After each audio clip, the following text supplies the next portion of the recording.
for each of us is being able to understand where it's drawing its information from, to understand where to apply AI. I'm just going to use that label, where to apply AI in our lives. And then also some areas where we need to be careful how we apply it, very careful. And then there's probably some areas where it shouldn't be involved at all. Welcome, everyone, to Breaking Bread, the podcast brought to you by Apostolic Christian Counseling and Family Services. Excellent, as always, to have you along. Matt Kaufman is my name, and I'm really enthused to have a guest in here, David Virkler. Welcome, David. Great to have you in here. Thanks, Matt. It's good to be here. Well, let me give you a little bit of introduction to David, and then it will just make a whole lot of sense of why I've asked him to come in and address and talk about the topic that we want to talk about, David, and that is technology, and in particular AI. So David, I know David because David runs our technology security here at ACCFS. And so we rest easy at night because David is taking care of things on the cyber front. And what that does is it has allowed David to also interact with us as an agency for trainings and on how we can use technology wisely and in a safe manner in the Wild West cyber reality, right? So, and I have really appreciated David, his ability to explain a thing, his ability to walk through, and I think make hard things easy. And that's what I need in this tech space, David. So welcome. Great to have you on. Say a little bit about yourself, a little bit about your background, and elaborate on anything there that I've said. Sure. Yeah. So grew up here in the area, Central Illinois, and through the years, God led me different places, and so my wife and I now reside in the Akron, Ohio area. That's where we attend. I have 5 children there. Yeah, so thankful for the opportunities that I've had. Been in technology my whole career, and it has been really interesting the last 5-10 years, especially as it just continues to get broader and broader. And so one of the things that I will just say up front is I would not tell you that I'm an expert in AI or really any technology at this point. It's just so broad and so deep. And so looking forward to sharing together and exploring this topic. Yeah, the play field just changes all the time. And I just have a tremendous amount of respect for those of you in the tech world making a living on technology and the pressure that you must be under to stay on top of a thing that is always moving. Yeah, it is. It's hard to be an expert. As we try to navigate raising kids in this technological world, I want to put my finger on some heartburn, some difficulty. You know, when it comes to helping my kids think through their, let's say, work skills or interaction with a boss or thinking about money and budgeting, I feel like I've got a thing to say because I've done it before, right? And a lot of parenting is bringing up kids because, hey, I've done this before. When it comes to technology, I haven't been through it any further than they have, right? You know, which I think puts us a little bit on our heels. And in often case, kids are ahead of us and we're trailing behind. And I think it's a unique space to parent. And so what I am looking for here, David, is I want to talk about artificial intelligence, okay, because it seems to be exploding and is really impactful.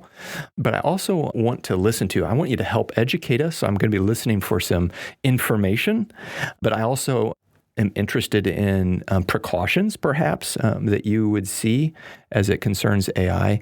How about ways that we should be engaging others, ourselves, and our children on this topic, and then finally redeeming some really exciting things that are coming out of the field. So those are some of the things I'm listening for. I mean, I want our listeners to be able to hear because I think there provides a great deal of value on those matters. Does that make sense? Sounds good. So let's start with this informational piece. So help us a little bit get underneath the hood. What is AI simply, and what is AI more deeply? Sounds great. Yeah, so it's kind of a buzzword. Right now we use AI a lot in our conversations, and most accurately, we're probably all using it wrong, but we'll drill down here. So artificial intelligence, firstly, has been around for decades, and at the most simple definition, it would just mean intelligent machines, right? And so this has been something that's been in progress for decades. And so if we start with a big circle of artificial intelligence, And then we're going to drill down further into that. Inside of that, there's some pattern recognition technology, which many have heard of, called machine learning. We drill down further into that, and there is what's called neural networks. So this is a subset of machine learning, neural networks or deep learning. And we're going to talk a little bit more about these. And then further inside deep learning, inside these neural networks, is something called large language models, which is LLMs, most commonly known to people today as ChatGPT. So that would be a large language model. Well, and I think that's even fascinating, okay, just to see these at different levels and to recognize that, oh, yeah, smart devices is another way to say intelligent devices, right? Yeah. Which we know everywhere from, the thermostat can be that in our house and in many other places. So this idea that we are using AI already integrated into our lives, whether we know it or not. Yes, and that's one of the interesting things about this for us as parents is that, we could say that it's the next big thing since the internet in the technology world. Would you agree with that? I would agree with that. Yeah. As far as its impact on the percentage of the world, right? AI would probably, and again, there I said AI. Really, it's the large language models, and it's because that was really the breakthrough that happened with ChatGPT a couple years ago. I think it was November of 22. Yes, if I got that right. That this large language model called ChatGPT became available to the public. And that's really where we saw this AI buzzword take off. And we started seeing all these services built around AI come to the market, advertising. And yeah, so that's really, when we say AI, it's really actually that very of. specific. So let's linger there a little bit with language models. So what's happening there? How does that work? Yep. So a large language model, what's really going on when we're searching in ChatGPT is it is doing its best to, when it's looking to generate an answer, it's doing its best to predict the next word. So generate the next word. So these models, these neural networks. Well, that even happens when I'm texting, right? When I text, it's like, do you want to say thank you very much? Yep. You know what I mean? It's kind of doing so that. It's similar to that, except it has way more context and way more information to pull from, right? So these neural networks that I talked about, these have all been pre-trained based on a body of data. And this is really important. This will come up later, I'm sure. But this pre-trained data has come from all of the information, publicly available information on the internet. And so I think it's really important for parents to not view AI as magic or a black box. And so ironically, you talked about this is something a lot of parents we haven't been through this before, like maybe we have with buying a house or some of those other things. But ironically, one of the things that I think parents should be doing is figure out how to teach this to your kids. So understand it at least a very high level that you take away the mystery of it. I perceive that you're saying there's a real shadow here when this becomes separate from humanity or something like that. Is that correct? Right. And so that's why because that's one of the areas of danger that we'll probably get into a little bit is when we start to look at it as a being, or we start to look at it as having some knowledge that nobody on earth has, right? That's really not what this is about at all. And so I think one of the guidances for us, for each of us, is being able to understand where it's drawing its information from, to understand where to apply AI. I'm just going to use that label, where to apply AI in our lives. And then also some areas where we need to be careful how we apply it, very careful. And then there's probably some areas where it shouldn't be involved at all. Yeah. Right. Okay, well, let's take those a little bit one at a time. Where does it draw its information? And is all AI models pulling from the same data set, or is that separate and different? Yeah, so ChatGPT is a pre-trained model. And so it's pulling its information from books that have been electronically transcribed. So books that are available on the internet and user-generated content. So think social media, think forums, Reddit, things that are publicly available that have had humans generating the words that are on those pages. Medical journals, right? All of this information that's been accumulated over the years. It's somewhat ironic, if you recall, over the past 5 years, where we've come to know that when there's a free service, we are the product, right? And so it's our information that was what they were using to help generate revenue for their organization to keep functioning. So one of the red flags that comes up in my mind then is accuracy. Is that still a lens that we would be thinking of? And if the data pool has got errors in it, it runs a chance then that the AI is going to produce error. Yes, very much so. So when we look at how it's trying to generate, going back to that concept of how it works, it's trying to generate the next word to give an answer that it thinks you want, right? So when we look at how it's doing that, it's looking at the inputs we give it, and then it's considering weights within its neural network and a few other things. But when it's trying to generate that next word, it's important to know that it is not necessarily using truth as one of its requirements for output. Using probability at some level, right? Yes, absolutely. Yep, using probability. What's the most likely word that would make the most sense next, right? And so that's where we run into these things called hallucinations, that's when AI will generate text, right? Generates an answer. Really, it's just really helpful to understand. It's really just generating one word at a time to build out that answer, and it's generating text. It's not a full thought. It's generating text. And so just because it says it doesn't make it true, because truth was not a requirement in its capabilities of generating the text answer. It's going to have a persona of a great deal of consciousness or meaning because of the way it's read and the way it comes off. Yes, exactly. It's very fascinating. I just scratched the surface and the little bit of research that I did, but it's very fascinating how much work they went into breaking down how language works. Because you think about, I put a question into ChatGPT, and how does it know what I'm asking, right? How does it know what I mean? Like, what's the thought that I'm going for? Yeah. And so it has to break apart and figure out which words are important in that question, which ones aren't, which ones to run through this neural network with which priority, right, for it to actually come out the other side with something that was useful to me. Interesting. Am I right to say that you can have AI generators that are constrained in the data that they're pulling from? So, for example, a business says, here's our AI model, and it's not pulling from Reddit. It's not interested in Reddit. And so not all AI forums are equal. Is that true? Yep, that's true. So you can have AI engines, which are really those neural networks that I was talking about. You can have engines that are trained on different data sets. And so that's important to know. When you think about the data that you're putting into this, right, you want to know whether that's being used to further train this engine or whether it's contained to just the instance that you're working with. And so this becomes very important in like the medical industry, right, where they're potentially searching up symptoms or something like that in an AI engine. Those are going to be self-contained. And so there's a caution there for our kids too, is to understand that what you put into an AI engine, ChatGPT or others, we need to be aware that potentially that's actually recorded and then used further on. And, one of the things talking about AI is that, this particular talk could potentially be out of date within a year, right? And so there's a lot that we don't know.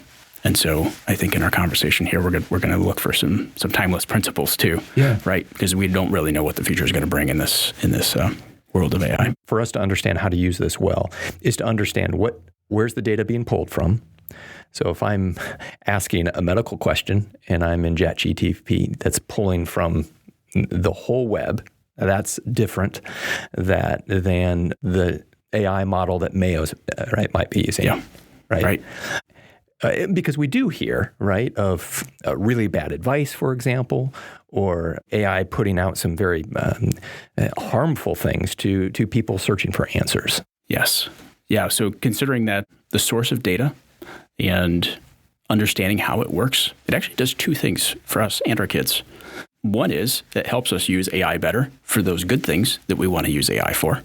But two, it also, as I talked about earlier, takes away the mystery and helps us discern on those other areas that are maybe a middle ground or a no-go zone for using AI. And it helps us make discernment in those areas when we really understand how it's working, again, at a high level. It doesn't need to be, at a graduate degree level, But just understanding, again, where the data set came from, how it's arriving at its answer, that it's not always correct, it's really not going for truth. That is something that they're really focusing on for these next versions of ChatGPT. So GPT-5 is, I think, the latest as of this date.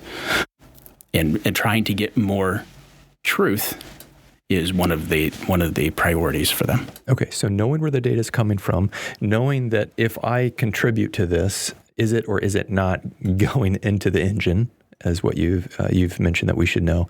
And then you said knowing how to use it, having some places that you would have some caution about using it and some places off the table. I'd love for you to kind of step through some of those areas as well. How do we use it well? Yeah. So using AI well, there's a few things that it's actually really, really good at as in its current state. Again, this may change in the future. One of the things that it's really good at is writing. It does a great job at piecing together words, helping with tone. It's excellent at collecting data, large data sets, and being able to analyze patterns. One of the things that machine learning does well is pattern recognition. So that's, going back decades, that's some of the things it was starting to get good at way back then. And so looking for patterns in data. So it will be a thing for our kids. They will need to know how to use AI well for many future jobs. As a teacher, I've been confronted to really rethink what I want out of students because of AI. If it's just the right answer, it can't be anymore because there's no mystery in the right answer, right? And so I find myself really up against really rethinking what my role as an educator is. What am I trying to educate and what am I trying to achieve in the mind of students? Does that make sense? Yeah. And I think a lot of us are having to rethink those things because of the service that a ChatGPT, for example, does. Yeah, the education is highly impacted by AI, as we're calling it, because it's no longer, the teaching is not about presenting the information anymore, right? The information is at their fingertips. It becomes application or real world, right? That's ChatGPT can't tell you how to apply the knowledge when you're working with a certain type of person that has a family history that only you know about because you interact with them in real life, right? I'm curious if there is some cautions that you have that come to mind to say, you know what, we might be out in front of our skis in this area or that area as it concerns AI. Does that make sense? Yeah, there's probably the two areas that come to mind for cautions. One, especially for our kids, would be in the emotional arena. So one of the things that's taking place with AI is several services out there that would be your friend. And it's an AI-powered companion. Yeah. And it's just a very dangerous space. So one of the things we need to consider is that this is the responses from AI, from these large language models. It's trying to give you the answer that it thinks you want. And so when we think of our kids going to ChatGPT and looking for, maybe, for example, why does nobody like me? Mm-hmm. Or something like that's very deep emotionally, it kind of becomes the echo chamber of all echo chambers. Well, because it is looking to give you the information that you are looking for. And so I think of, our role as parents, as much as we want to and should be friends with our children, right? It's not the only role that we have. There are times that we need to say words that don't feel good, right? And so if our children are starting to use this as a place, whether it's a coping mechanism or a place to find friendship, a place to find somebody that understands, it's going to feel good to them. Yes. Because this is a friend that will never hurt your feelings. And in a day and an age where isolation is rampant, yeah, and youth anxiety is at a height, we're maybe uniquely ripe to fall into some of these ditches. Yeah, the word that was used was sycophantic, which is used to describe behavior that is self-seeking to gain personal advantage. And so this can be used to describe a person as well. But this actually started way back with social media many years ago. And the concept is it's designed to mimic, again, what the person is looking for. And their intent in that is that it's more useful, but there's also a piece to it that it keeps you coming back. Yes. Okay. Okay. So now you're really getting to the economy of it, right? How is things running? So, for example, if there's $1 behind it, if there's an economy of producing a product, I'm sure everybody who's in the manufacturing can tell you that a bad model is to produce something somebody doesn't want, right? That just doesn't sell anything. Right. So you want to produce something that people want and people come back to. And so having, a keen eye on what do you want and how can I better deliver that? If that's what it's running on, you can see that can be a recipe for concern when sometimes what's best for us is not what we want. Right.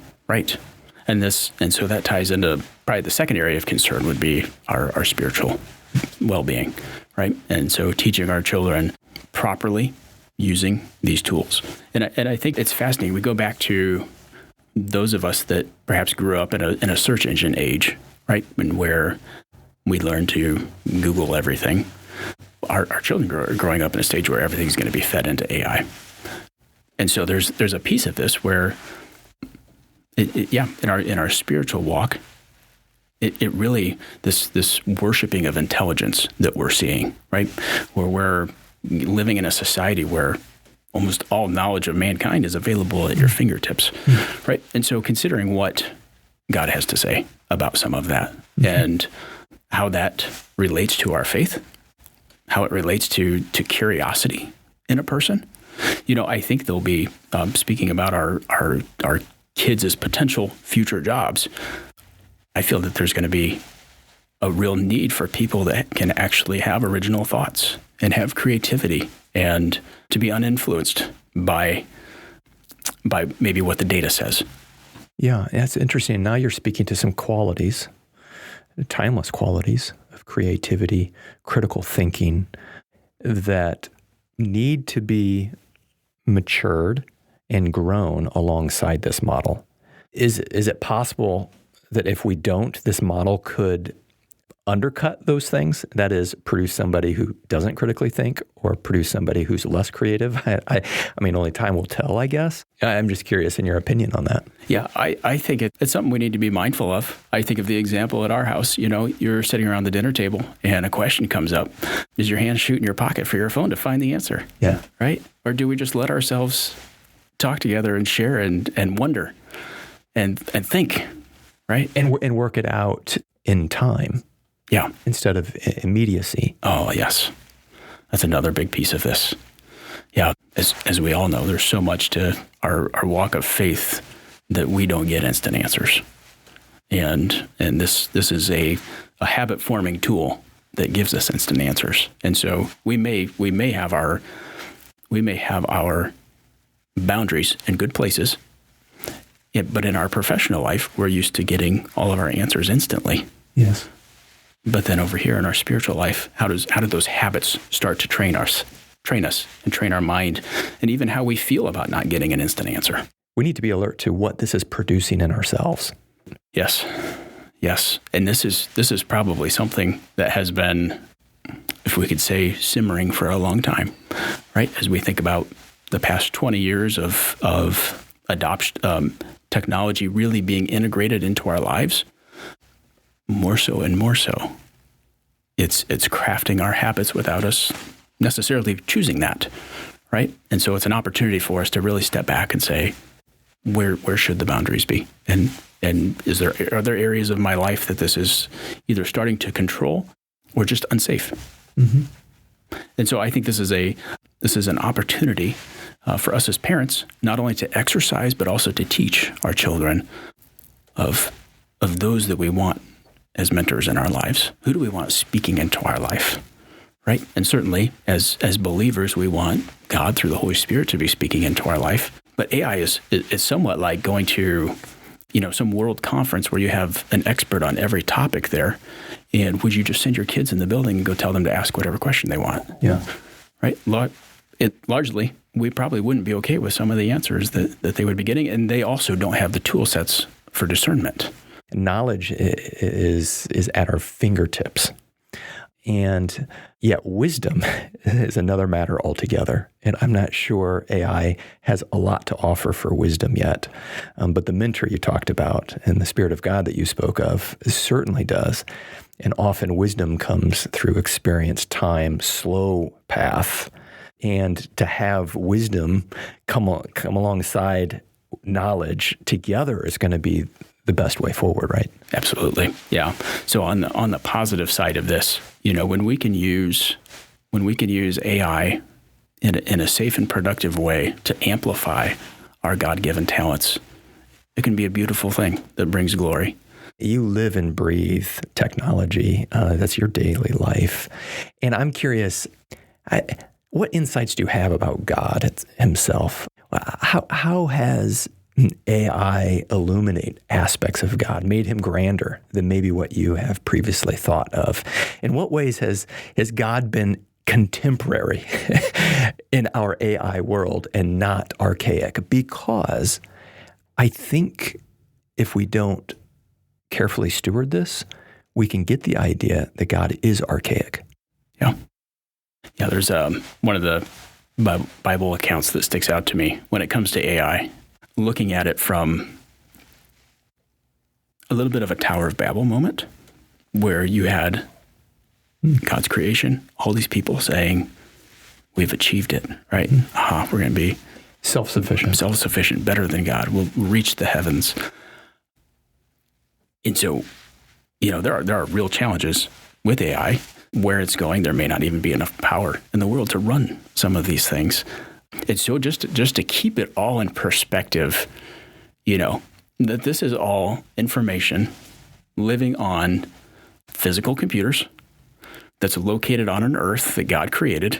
All this stuff is being computed with processors that are all made with elements that God created, right? Just keeping it all in perspective that it would not take much at all to shut it down. To shut all this down. It really doesn't. And it might even look different than we could ever imagine, too. You think of the Tower of Babel. Yeah. Who would have thought that down just changing language, right? Didn't tear down the tower, just changed the language, and it brought everything to a halt.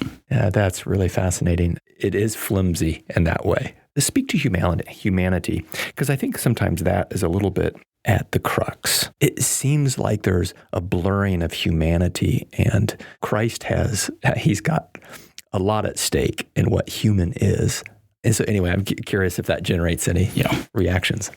Yeah, there's certainly a lot of there's a lot of questions that this brings up that we just don't know the answers to. But I think one of the things that it brings out is it reinforces or highlights, if you will, the benefits of our human relationships. And then as we go search the scriptures, we find that was God's intention, right? The accountability is there, the sharing the gospel message, it all, and even Jesus coming to earth, right? There was a reason, right? There was a reason, and it has to do with that human to human connection. I think it's a beautiful opportunity to talk about the soul, because that is something that sets apart mankind from machine, right? So these human-looking robots that, if time continues on, will likely start to be in our world. They have no soul, and so there's it just highlights and gives us opportunity to think about and reflect back to the humanity point. It reflects our short time here on earth. We can think about when this body dies, just like a machine will fall apart and will eventually get to the end of its useful life, that there is a part of us that is undying. And that sets us apart, and that is different. Oh, I love that. Being a good student of what human is going to be important to the next generation. You wonderfully brought Christ into the conversation of AI. We can see him a part of the conversation and superior to the product itself, and not separate from. If we don't steward this, our kids can kind of separate that God is not in this space at all. Yeah. And that's not going to bode well. Right. Yeah. AI has no soul, is not able to have a conversion experience, right? All these things we think about with our soul. And that's where I feel like, these are conversations that we wouldn't have had to have 20 years ago. Yeah. But now we have the opportunity. And I love that. I think some of the scripture is going to really explode with new meaning. Yeah. With the backdrop of AI in our tech world. And I think that's exciting to think about. Let's go to this redeeming part. You've already tipped your hat, David, at the usefulness of AI. How are you using it in your everyday life? Yeah, so largely using it professionally, using it for work. And we are very careful about the information that we feed into it. But I'll confess that I find myself still using search engines over AI. And it's just an interesting generational thing because there's certainly kids in college that will absolutely go to ChatGPT over Google, so to say.